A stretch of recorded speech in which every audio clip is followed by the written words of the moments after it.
Mesdames, Mesdemoiselles et Messieurs, c'est terminé, c'est bouclé. Les États-Unis d'Amérique sont dans une tourmente inédite qui ne dit pas son nom. Israël, on n'en parle pas. Ce que l'Iran vient de dévoiler récemment, ça tourmente le monde entier. Oui, puisque c'est un missile qui a été dévoilé pour la toute première fois. Pour la toute première fois. On ne sait pas comment l'Iran faisait pour cacher ça. On ne sait pas si on va dire que c'est un missile nucléaire ou bien ce n'est pas un missile nucléaire, mais c'est un missile dont la puissance est comparable au missile du jugement dernier. Le missile surnommé missile du jugement dernier, ce missile russe qu'on appelle Smart ou autrement appelé Satan 2. C'est un missile comparable à ce missile. Je vous dis que l'heure est très grave. Oui, c'est la première fois. L'Iran a dévoilé ce missile. Certains analystes et experts et certains médias occidentaux disent que ce n'est pas vrai. Ils ne peuvent pas croire. Puisque l'Iran se dotait d'un missile intercontinental capable de frapper à plus de 10 000 km et que ce ne soit pas du nucléaire, ils n'arrivent pas à croire. Beaucoup disent que ce n'est pas vrai. Mais vous connaissez l'Iran. Allons-y dans les profondeurs, nous allons voir. Ce missile, il s'agit de quel type de missile? Et pourquoi c'est ces derniers temps que l'Iran dévoile ce missile? Lorsqu'on parle du missile Satan 2 russe, pourquoi on l'a surnommé le missile du jugement dernier? Mesdames, Mesdemoiselles et Messieurs, dans le cadre de cette conférence géopolitique dédiée à l'actualité mondiale, c'est de cette actualité que nous allons parler. Mais avant de continuer, je voudrais voir un maximum de partage. Déjà, l'Iran s'est préparé aussi puissamment qu'on ne pouvait l'imaginer. Aussi puissamment. Aussi puissamment. Et le fait de dévoiler ce missile, ces dernières heures, cela change la donne carrément. Ça change les calculs du côté américain et partout. Partagez cette conférence, abonnez-vous à cette page Le Samouraï pour ne plus rater les actualités les plus chaudes du moment et les plus brûlantes, décryptées à 180 degrés. Partagez au maximum. Alors, l'arme qui a été dévoilée, sa description, sa capacité revendiquée, son saut technologique, c'est quoi la nature du missile? Pour le moment, je n'ai même pas vu le nom du missile. Hein? Non. Il n'y a pas trop de détails là-dessus. La nature du missile, c'est le passage au niveau intercontinental. On se souvient, il y a de cela quelques semaines, l'Iran avait dévoilé des missiles à caractère régionaux. Mais cette fois-ci, ces dernières heures, le missile qui a été présenté, c'est un caractère continental. Et Dieu seul sait. Les missiles conventionnels, généralement, n'ont pas trop, je ne sais pas, hein, mais n'ont pas trop la capacité intercontinentale. Ce sont les missiles nucléaires qui ont une capacité intercontinentale, en tout cas ce que je sache. Je ne suis pas expert des armes, je ne connais pas. Mais selon la description faite, c'est un missile extrêmement grave. Les médias d'État iraniens affirment qu'un missile intercontinental, ICBM, l'Iran s'est doté d'un tel missile avec une portée annoncée de 10 000 km. 10 000 km. Et cette portée place le système hors du cadre régional. Ça veut dire que l'Iran sort du cadre régional. L'Iran se range désormais dans la catégorie des puissances mondiales, puisque si l'Iran est capable de frapper désormais Washington en quelques minutes, ça veut dire que ne faut pas jouer avec l'Iran. Ce dont l'Amérique avait peur, c'est ce qui arrive. L'Amérique ne voulait pas que l'Iran se dote du nucléaire, pour éviter que l'Iran se dote des types de missiles balistiques intercontinentaux à l'image de Satan 2, à l'image du missile apocalyptique appelé le missile du jugement dernier. Pourquoi ce missile est appelé missile du jugement dernier? Je vous le dirai tout à l'heure. Je veux voir autant de partage, s'il vous plaît. Oui, la bonne information, la meilleure, bien décryptée, c'est ici, nulle part ailleurs. Allons-y dans les profondeurs.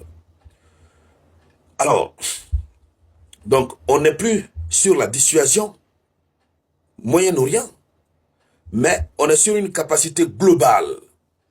La catégorie du missile, c'est un vecteur stratégique comparable par fonction dans ses fonctions, non par doctrine nucléaire. Par sa fonction, ce missile est comparable à ce missile des grandes puissances, au ICBM des grandes puissances, par sa fonction.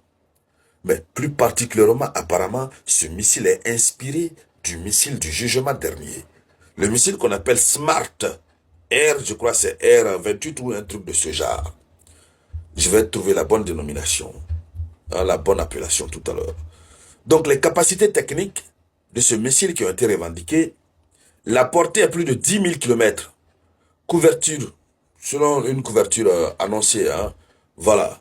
Donc ça peut couvrir théoriquement l'Europe entière, l'Amérique du Nord, l'Asie orientale. Toute l'Europe, ça peut couvrir. Ce sont des missiles, lorsqu'on lance un seul de ces missiles, ça peut raser un État entier. Et c'est pourquoi les Russes l'ont appelé le missile du jugement dernier. C'est-à-dire c'est le dernier recours. Le dernier recours. Mais si ce type de missile est un missile de dernier recours chez les Russes, qui ont la sagesse, qui sont lents, qui sont même capables d'annoncer quelque chose et de ne pas faire, si ce type de missile tombe dans les mains des Iraniens, des gens qui ne savent pas comment pardonner, ils ne savent pas comment pardonner aux gens. Ils ne peuvent pas. S'ils décident, ils ont décidé. S'ils promettent, ils ont promis. S'ils ne réalisent pas leurs promesses, ils préfèrent eux-mêmes s'envoyer au repos éternel. Imaginez. Donc je crois que le fait d'avoir dévoilé ce missile, c'est certainement pour dissuader. Mais l'Iran ne connaît pas la dissuasion. L'Iran vous annonce, voici ce que j'ai. Si vous faites ça, je vais faire tel. Terminé. Mais cette fois-ci, l'Iran n'a rien dit. L'Iran n'a fait que présenter. Alors, nous apprenons que c'est un vecteur balistique à plusieurs étages. Et ça, c'est la logique des ICBM classiques. Ça permet d'avoir des phases burst rapides, des trajectoires exo-atmosphériques, des rentrées à très haute vitesse, la vitesse terminale hypersonique en phase de rentrée standard ICBM, soit-elle mobile, transporteur, réacteur, lanceur, ça dispose des trois, transporteur, réacteur, lanceur, pour survivabilité. Donc, ça a beaucoup de caractères. Oui, je ne peux pas entrer dans tous les détails. Officiellement, c'est un missile qui n'est pas nucléaire. C'est là où ça fait peur. Officiellement, c'est un missile qui n'est pas nucléaire. Officiellement. Donc, ça, c'est dans la ligne officielle iranienne. Mais la capacité de charge, elle est lourde. Elle est compatible avec les ogives stratégiques. Point clé de dissuasion.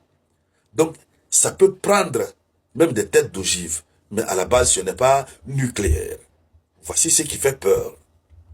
Alors, avec ce missile, l'Iran dispose du destin de ses ennemis, de ses adversaires. L'Iran peut décider de les juger. Puisque ça ressemble à un missile du jugement dernier. Un missile de dernier recours.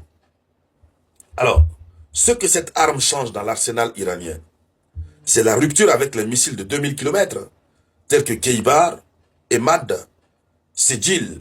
Donc c'est le passage à une architecture de frappe mondiale. L'entrée, c'est l'entrée de l'Iran dans le club des États capables de menacer hors théâtre régional, même sans doctrine nucléaire officielle. Voici là où ça change la donne. L'Iran n'a pas de doctrine nucléaire officielle. Mais cette arme que l'Iran annonce disposer met l'Iran dans le cadre des États nucléaires, même si cette arme n'est pas nucléaire. Alors, il faut donc dire que les conséquences militaires directes, à l'instant où nous parlons, c'est la montée en alerte stratégique des États-Unis d'Amérique, le renforcement antimissile, la surveillance accrue des essais et des vecteurs iraniens. Israël, du côté d'Israël, la menace ne se limite plus au théâtre proche. Il y a la pression maximale pour une logistique de neutralisation en amont. Pour l'Europe, devenue une zone potentiellement, l'Europe est redevenue une zone potentielle de portée. Donc, acteur indirect du conflit. Alors finalement, pour le moment, la situation est très très grave. Oui. Et on prie Dieu quand même que ce que ces faux experts occidentaux sont en train de dire, que ce soit vrai. Mais avec cette arme, l'Iran fait le plus peur. Et donc, mesdames, mesdemoiselles et messieurs, voici la une de l'actualité. Merci de la partager. Je vous reviens tout à l'heure avec de nouvelles informations.